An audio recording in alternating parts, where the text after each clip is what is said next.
Boa noite a todos, que a paz de Jesus e o amor do Criador nos envolvam nessa noite. Vamos dando início ao nosso Evangelho, como sempre nós fazemos, pedindo a todos que se sentem confortavelmente nas cadeiras, fechem os olhos do corpo físico. E é natural que quando nós fechamos os nossos olhos físicos, nós mergulhamos dentro de nós e podemos sentir a presença dos nossos anjos guardiões nos envolvendo, nossos mentores, aquele amigo de todas as horas, trabalhador do Cristo e do Criador, que ao longo das nossas sucessivas encarnações nos acompanha na nossa jornada, nos orientando, nos amparando e nos protegendo. E esse nosso amigo espiritual vai nesse momento nos abraçando com todo o seu amor, com toda a sua luz e nos levando até a presença do Cristo, o grande amigo, o médico de homens e de almas, o bom pastor. E principalmente nessa noite que antecede o Natal, porque ao final da semana nós já teremos a comemoração do Natal, do renascimento do Cristo entre nós, nós vamos sentindo que o amor do Cristo nos envolve, nos une, nos ampara e nos protege e nos traz reflexões de transformação. E principalmente as reflexões do Evangelho desta noite, que elas possam nos trazer noções de transformação, para que nós possamos fazer deste planeta que habitamos um mundo melhor. E assim, agradecidos, vamos pedindo ao Cristo que nos leve até o Pai da vida e com a prece que o Cristo nos ensinou para agradecermos e louvarmos esse Pai, nós vamos iniciando o Evangelho desta noite. Pai nosso que estais nos céus, santificado seja o vosso nome, venha a nós o vosso reino e seja feita a vossa vontade, assim na terra como nos céus. O pão nosso de cada dia dai-nos hoje. Perdoe, Pai, nossas ofensas, como nós perdoamos aqueles que nos tenham ofendido. Não nos deixes cair em tentações e livre-nos dos males, para que seja seu o reino, o poder e a glória, Pai, em todos os pontos deste imenso universo que é tua morada por toda a eternidade. Que assim seja, graças a Deus e graças ao Cristo. Nós vamos nesse momento envolvendo o nosso companheiro Fábio, que fará o Evangelho na noite de hoje. Que assim seja.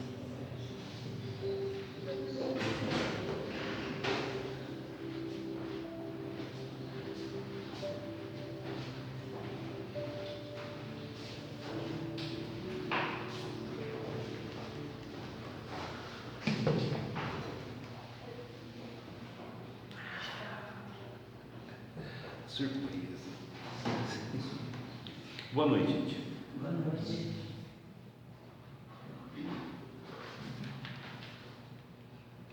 Segunda-feira é tão mais tranquilo aqui, assim, né? Você deixa de coisa agora, parece um. Gente, capítulo 11 do Evangelho segundo o Espiritismo tem o seguinte título: Amar o próximo como a si mesmo. As reflexões de Kardec sobre esse tema partem de uma passagem que está no Evangelho de Mateus, capítulo 22, versículos 34 a 40, quando Jesus, confrontado pelos saduceus, sempre confrontado por eles, autoridades da lei judaica, houve deles uma pergunta: qual o maior mandamento da lei? Isso para o judeu era interessante, porque a lei judaica era composta de vários tópicos, São 613, se não me falha a memória. Então, eles usam muito, essa estruturação da lei, dos seus conteúdos, dos seus dizeres. Qual o maior mandamento? E aí Jesus responde: amarás a teu Deus de todo o teu coração, de toda a tua alma, com todo o teu entendimento. Esse é o primeiro. E o segundo, semelhante: amarás a teu próximo como a ti mesmo. Pois esses dois mandamentos contêm toda a lei e todos os profetas. quando a gente vem para o Espiritismo e começa a estudar a doutrina, uma das primeiras coisas que a gente aprende é o que é o Espiritismo primeiro, o que é isso que nós estamos nos envolvendo, né?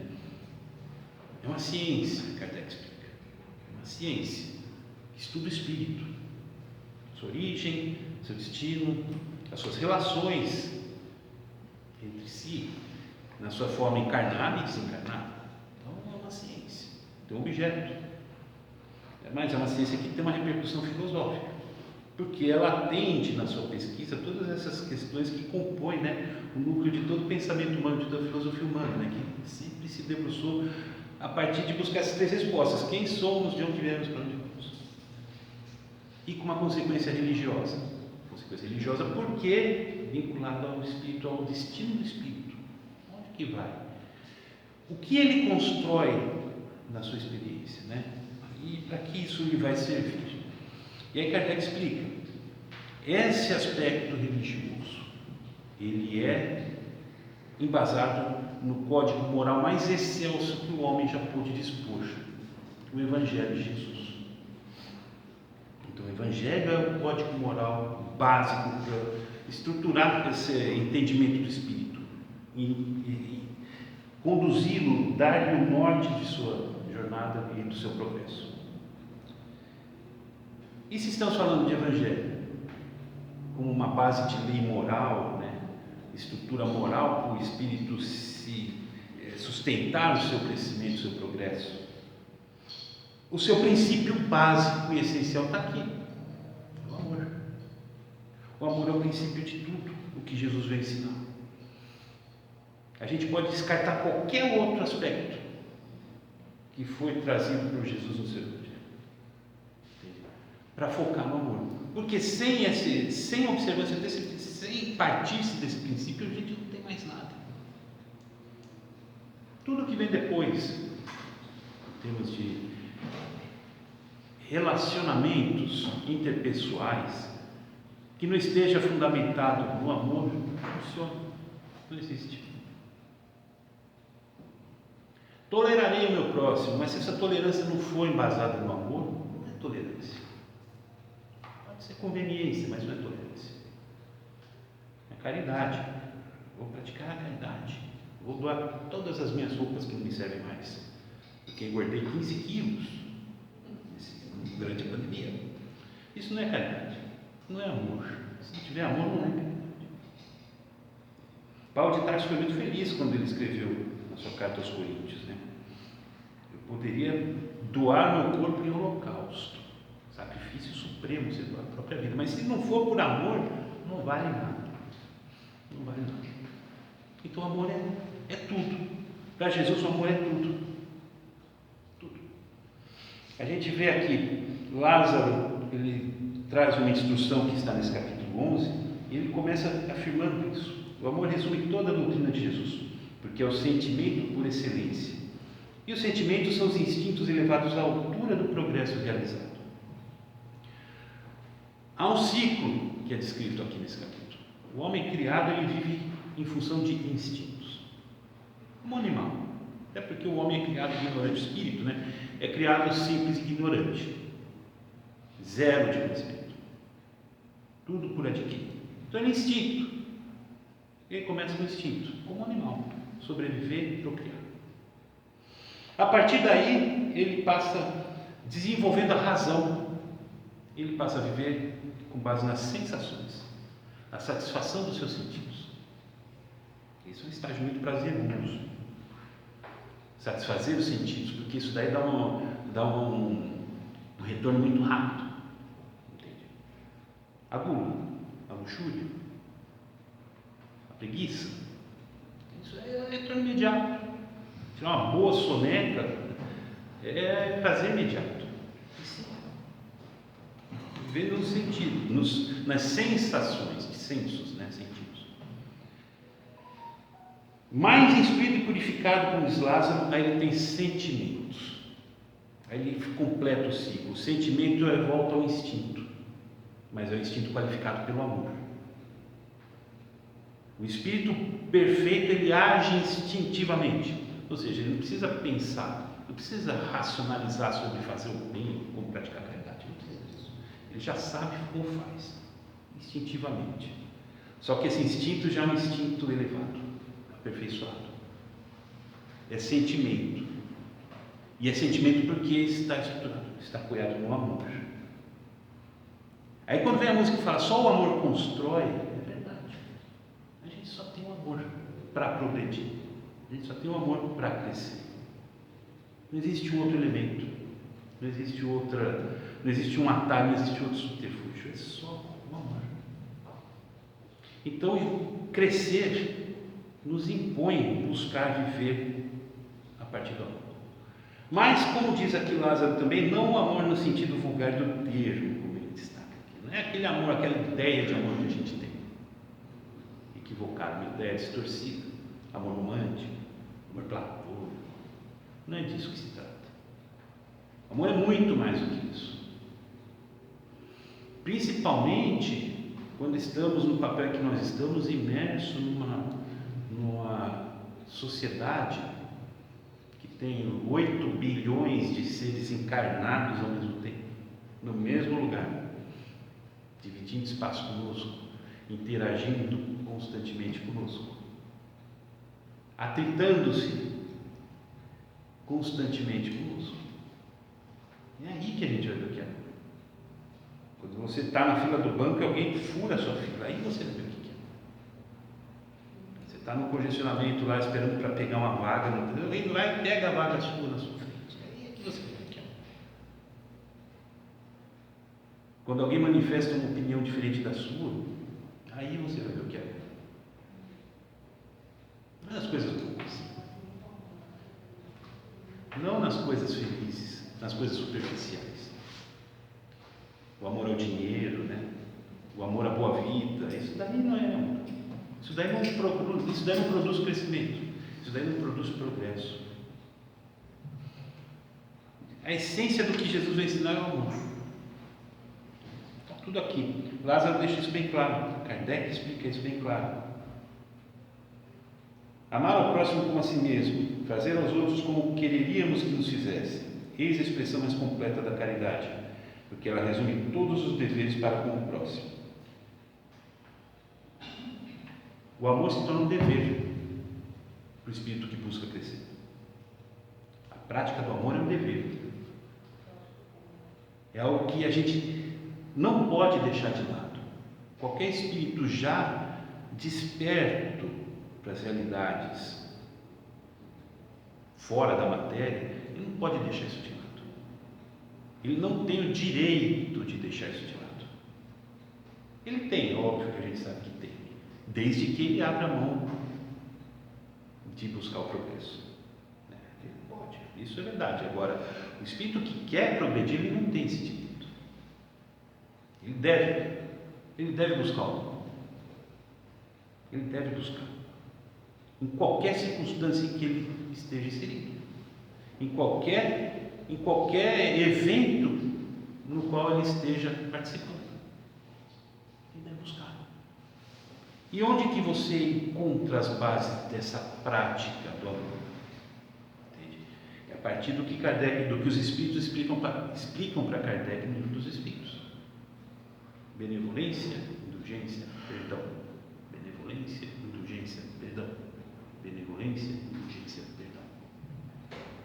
O que isso significa dizer? Benevolência é bem-querer. A gente vê pela tradução da palavra. É o bem-querer. Querer bem o próximo. Porque é o básico. Sabendo-nos todos irmãos, querer o mal do seu irmão é atentar contra uma das leis mais básicas divinas. Está lá na Gênesis. Caim matou Abel. A figura dessa passagem, a força dessa passagem para mostrar para o homem, para o indivíduo, assim, Caim não era o irmão de Abel, irmão de sangue. Caim é a humanidade. O Velho Testamento foi escrito pelos judeus, A A gente tem que buscar, só vamos entender exatamente o conteúdo do Velho Testamento a partir do que os judeus, do que os autores do texto, os criadores do texto nos ensinam. Foram eles que fizeram. Foram eles que fizeram. É a partir deles que a gente vai entender isso. E isso é uma linguagem figurada. A gente vê e entende que aquilo lá não é uma história verídica. Deus não veio, criou com barro um homem, falou, soprou, falou, viva, e viveu Adão e criou sua humanidade. Não é isso. Não é disso que se trata. É uma linguagem figurada. Caim não é o irmão fraterno, o irmão sanguíneo de Abel. E está lá no Talmud. Né? Aquele que salva uma pessoa, salva a humanidade inteira. Não dá para dissociar isso. Matar o irmão é matar a humanidade a qual a gente está afiliado. A gravidade desse ato, a gravidade do gesto, para a gente ter isso em vista. Não é algo simples, um fraticídio, 20 anos de prisão, não é disso que se trata. Então é um reflexo muito grande do que seja a ausência do amor. Não porque é o amor familiar, mas é porque é o amor da família humana inteira. Então a gente tem que prestar atenção nisso. Indulgência. Cada um é do jeito que é. Cada um está vivendo no estágio que lhe é próprio. A gente deve respeitar isso, deve respeitar, não é que precisa, deve respeitar. A condição de cada um é sagrada para ele. Não cabe a mim julgar e condenar ou criticar isso. Cada um está vivendo o seu momento. E entender isso é amar. Entender isso é praticar o amor. E o perdão. Tudo aquilo que nos viola os interesses pessoais. E aqui, com base nas diferentes posições de cada um, no seu estágio evolutivo próprio. Justamente por representarem aquilo que a pessoa é naquele momento, devem ser entendidas e digeridas e superadas, sem vingança, sem ódio, sem nada disso. Não é difícil, e não poderia ser. Jesus não ia trazer uma doutrina que fosse inexecutável. Nossa, precisa estudar décadas e décadas, mergulhar nisso para tentar entender. Não, o iniciado, aquele processo iniciado, não precisa disso. É muito simples. É simples de entender, o problema é praticar. O problema é praticar porque isso vai diretamente contra o interesse do indivíduo, os interesses pessoais do indivíduo, o personalismo nosso. Aí fica difícil. Por isso que a gente não anda. Por isso que a gente está 2000 anos martelando e não anda, não consegue falar. Estamos treinando esse amor. A gente não consegue dar esse passo ali do nosso ciclo de interesses. É difícil. Agora, a gente vai ficar preso nesse ciclo até quando? Até quando que a gente vai continuar separando o conhecimento que a gente já tem da prática? A gente vai bloquear esse conhecimento de se tornar algo prático na nossa conduta. É complicado. Daí vem o Natal. O André falou aqui na prece de abertura, das portas de mais um Natal. O Natal serviria como um momento para nos trazer isso à memória, para nos lembrar dessa necessidade. Entendêssemos nós o Natal na sua exata significação, nos chamaria atenção para isso. Devemos resgatar o nosso olhar para Jesus, na sua vivência, naquilo que Ele nos recomenda fazer. Mas o Natal transformou-se numa festa de cartoon, uma festa vazia, uma festa que não difere em nada de qualquer outro feriado, talvez até negativamente, porque ninguém vai usar no Natal fazer um carnaval, para sambar e fazer um esporte. Tem-se esse recado, infelizmente a gente ainda tem esse recado, não pode fazer isso, mas de resto não tem diferença nenhuma.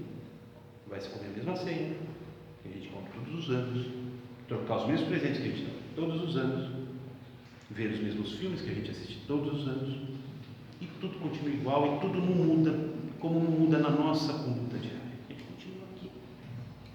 2000 anos se manchando no mundo de provas e expiações. O Evangelho à nossa disposição não é algo que a gente pode falar que não sabia, não tem conhecimento. A gente tem. Antes tudo bem, a gente não sabia, não tinha ainda uma base segura. Agora a gente tem. Jesus não nasceu para marcar um feriado. Jesus não nasceu para ser celebrado naquele evento, nascimento, parto, né? Natalício. Ele não veio para isso. Ele veio ensinar, trazer um roteiro, exemplificou esse roteiro. Como se faz? Não é só aquele professor que dita a fórmula, fórmula tal, da equação x. Ele vai lá e faz junto. É assim que se faz. Jesus fez. A gente consegue entender aquela questão 886 do Livro dos Espíritos que fala da caridade, né? Quando você pega aquela passagem da crucificação.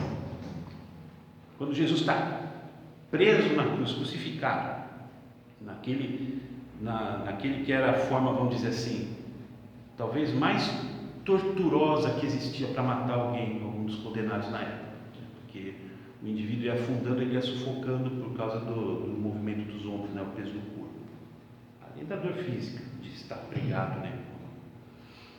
E aí ele fala no final: Pai, perdoa eles porque eles não sabem o que estão fazendo. Quem de nós estivesse naquela cruz ia ter esse tipo de reação? Iríamos praguejando, né? Aí a gente consegue vislumbrar o que é o amor, né? Jesus exemplificando, no pior dos cenários, exemplificando. Então ele exemplificou, trouxe e falou: é assim que se faz, gente. Você fala, tem todos, são 4 livros do Evangelho, né? Quatro autores que escreveram os principais livros e mais os acessórios, que tem mais em torno de 20, né? As cartas de Paulo, Atos dos Apóstolos, Pedro, enfim, tantos livros. Você pega a Bíblia, 1000 páginas mais ou menos, então você divide, 400 é de Novo Testamento. Você pode descartar tudo. Guarda só esse versículo aqui, Mateus 22, 34 e 40. 5 linhas, guarda só isso. Está tudo aqui. Bom, aí a gente vem para o Espiritismo, para resgatar. Tudo aquilo que era para a gente ter aprendido, ele não conseguiu aprender. Volta. E aí Kardec vem e explica, com toda aquela didática que lhe era peculiar, porque era professor, era mestre em pedagogia, além das outras ciências que ele dominava. Ele explica: olha, gente, o Espiritismo busca o desenvolvimento moral do indivíduo, do espírito, com base no Evangelho. Vive o Evangelho, aprende e vive o Evangelho. Não precisa mais nada. Não existem outras necessidades, outros processos, é isso. E aí a gente vai estudar. Está aqui o Evangelho segundo o Espiritismo, é um compêndio para nos explicar os princípios morais que se extraem do Evangelho, da nossa vivência. Então a gente deve buscar bem isso. E a base disso aqui é o amor. Amar a Deus e ao próximo. Os 2 mandamentos que resumem toda a lei. O amor. Aí a gente pensa, bom, tá. Então, no fundo, em última análise, Jesus, o Natal de Jesus representa o amor. A renovação que ele traz é essa renovação que deveria ser celebrada, o amor. Não o fato dele ter fisicamente nascido na manjedoura, mas o que ele nos traz, o que ele representa para a nossa existência, espíritos imortais que somos. O divisor de águas que ele impõe para cada um de nós. Olha como é forte isso que as próprias convenções materiais do planeta usam, antes de Cristo e depois de Cristo, para dividir o marco temporal. Não é só nisso que quer dizer, repercute até nisso, mas faz toda a diferença para o espírito, o antes e o depois. Então o Natal está aí. Agora, a gente não celebra isso com peru, não celebra isso com presente, amigo secreto, né? Sorrisos amarelos. Eu fico imaginando as famílias que brigaram, né? Que se separaram nesses últimos tempos por causa de um WhatsApp. Aí vão ter que sentar na mesa. Fora aquelas que já se desintegraram mesmo, né? Aproveitou aí e já separou de vez. Mas aí aqueles brigaram, xingaram isso, aquilo, depois passou, agora tem que sentar na mesma mesa, né? Porque sorriso amarelo. Aí tem que dar aquele presente, com aquele bolo na garganta, né? Vai ter que engolir. Você fala, isso não é o Natal. Isso não é comemorar o Natal. Celebrar o Natal, se a gente pusesse a mão na consciência e refletisse sobre tudo isso que está ao nosso dispor em termos de conhecimento, de instrução. Celebrar o Natal seria fazer com que Jesus nascesse de novo, não na manjedoura, mas dentro de cada um de nós. Isso é Natal. Jesus nasceu em mim. Jesus nasceu em cada um de nós. Como que ele nasceu? Vivendo o amor, se orientando pelo amor. O indivíduo que vive e se orienta pelo amor, ele tem Jesus nascido. Aí ele pode falar, eu celebro o Natal, porque Jesus nasceu em mim. A representação da manjedoura, ela deve se replicar em todos nós. E ela só vai se replicar nesse ponto. A gente vai, bota lá, vou fazer uma ceia, bota um presépio na casa, isso, enfeite, decoração. Isso daí pode ser algo relevante numa revista de decoração, mas não vai ser relevante para o espírito se não houver esse renascimento interior. Até porque também os espíritos ensinam no Livro dos Espíritos. Jesus veio para ser guia e modelo da humanidade. O guia porque conduz, e ele conduz através do seu evangelho. Ele está explicando aqui e fala, poxa, esse é o caminho, gente. Está aqui. Só tem esse caminho. E ele afirma isso. Só se vai ao Pai através de mim. Não tem outro caminho, não tem um atalho, uma rota B, rota alternativa. Não tem. Só tem. E ele explica. Tudo está resumido nisso. Amar a Deus é o próximo. Guia e modelo é molde. Ele vem nos propor que nós nos moldemos a nossa figura, o nosso vulto, o nosso tamanho. A gente adquira esse molde para ser como Jesus. A meta é essa, copiar um Jesus. Porque um dia nós seremos Cristos também. O nosso destino é esse. Quanto mais conscientemente a gente entende esse processo e se movimenta para se encaixar nesse contorno do Cristo, maior é o benefício que o Espírito adquire, maior é a conquista que a gente realiza e o proveito que podemos para nós e para o próximo. É o molde, buscarmos estar no mesmo contorno. E esse contorno que demarca a figura do Cristo é um contorno que se resume unicamente no amor. Então, falar de Natal sem falar de amor é como falar de Copa do Mundo, de política, um assunto que não tem a menor relevância. Se não houver esse olhar, a gente vai ver mais um 24 para 25 de dezembro, assistindo mais uma vez filmes de Natal. Ontem a gente comentou, né? Está passando de novo, já vi 2 vezes essa semana. A felicidade não se compra. Todo ano passa esse filme. Junto com outros, né? Tem outros filmes de temática natalina. Que inclusive Duro de Matar, né? Também. Até Duro de Matar entra nesse rolo. Porque toca uma música de Natal. Né? Mas passa todo ano. Aí vai ser todo ano, de novo, mais um. Assiste filme, vai comer uma ceia, troca presente aqui, Depois volta a assistir a missa do galo, que é 2 horas da manhã, que passa. E vai dormir. E aí no dia 25 acorda de manhã passando mal assim, comeu demais. E a vida segue, e vai seguir de novo. Vai seguir de novo. Janeiro vem, fevereiro, julho. E vai passando e a gente ali. Alguma coisa não está funcionando, né? Quando a gente fala, não é para ser assim. Está precisando fazer algum ajuste. O ajuste está aqui. A gente precisa ter esse olhar. Precisa refletir sobre isso. Precisa fazer essa comparação. O que eu faço? Está de acordo com esse princípio? Falta acontecer esse Natal dentro de mim ainda. Jesus falta nascer em mim. Quais são as condições que eu preciso fazer para que ele nasça, então? Para que esse Natal, a gente vai realmente se adequar, vai se encaixar. E aí a história do Espírito fica totalmente diferente no seu progresso e no seu brilhar as luzes, né, como Jesus recomendou. Então, minha gente, a ideia é essa, vamos refletir. A gente falar de novo de Natal, por todas essas circunstâncias que se repetem ano a ano, né? Vamos pensar diferente. O mundo está pedindo isso. A gente está vendo a forma como as pessoas estão vivendo, estão se relacionando, estão não se suportando umas às outras, estão não querendo bem umas às outras. A gente tem que fazer a diferença.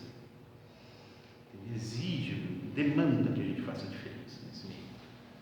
Até mesmo para que os outros também possam ter um ponto de referência para ajudar. Né? Afinal de contas, a gente não pode ficar esperando anjos virem do céu para nos salvar. O anjo somos nós, o trabalho está aí. Que anjo seja. Então, precisa pegar a enxada e a gente tem que fazer a nossa parte e conquistar esse galardão, essa distinção. Então, vamos refletir sobre isso, vamos fazer um Natal diferente, vamos fazer um Natal verdadeiro no nosso coração e ter essa base, esse norte, o norte do amor, a bússola apontando, o nosso norte é o amor. Então, um Feliz Natal, um excelente momento de relembrança e de retomada para todos vocês, para todos nós. Obrigado pela paciência e que Deus abençoe a todos.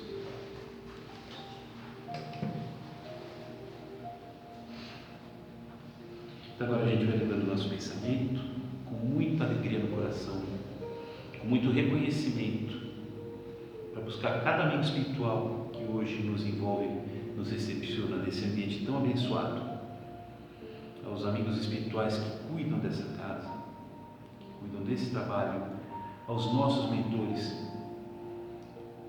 A gente agradece profundamente o nosso mais reconhecido, profundo obrigado a todos esses amigos que tanto participam desse nosso processo de crescimento e de renovação, nos inspirando, nos intuindo, compartilhando conosco a alegria de termos escolhido essa estrada e de tentarmos permanecer nela por mais difíceis que as circunstâncias possam se apresentar. Todos esses espíritos superiores, esses espíritos de luz, nosso muito obrigado. E elevando mais o pensamento, a gente vai buscar aquele que é a razão pela qual estamos aqui reunidos hoje, aquele que nos trouxe esse evangelho de luz, que nos exemplificou passo a passo como trazê-lo para as nossas vidas, para a nossa realidade, e que permanece no nosso horizonte diuturnamente, como um farol, a nos reafirmar o caminho e a nos infundir força, serenidade, fé e confiança na jornada. Ao nosso Mestre Jesus Cristo, nosso muito obrigado por toda a sua paciência, por todo o seu amor, por toda a sua misericórdia com a qual nos envolve. E a Ti, Mestre, rogamos Suas bênçãos para que nos envolva a cada coração aqui presente hoje. Que cada irmão possa sentir o calor do seu amor, o calor da sua fé, o calor da sua esperança, tocando-lhe o ser. E que possa retornar à sua origem, pleno de confiança e de vontade de viver o seu Evangelho, de viver as lições que viemos estudar aqui hoje. Para que a gente possa, cada um de nós, ser cartas vivas desse livro bendito de luz. e assim dar o nosso contributo, através do nosso exemplo, para tornar essa família humana cada vez mais integrada nos mais profundos laços de fraternidade e de amor permanentes do nosso Pai. Que assim seja, graças a Deus e graças a Ti.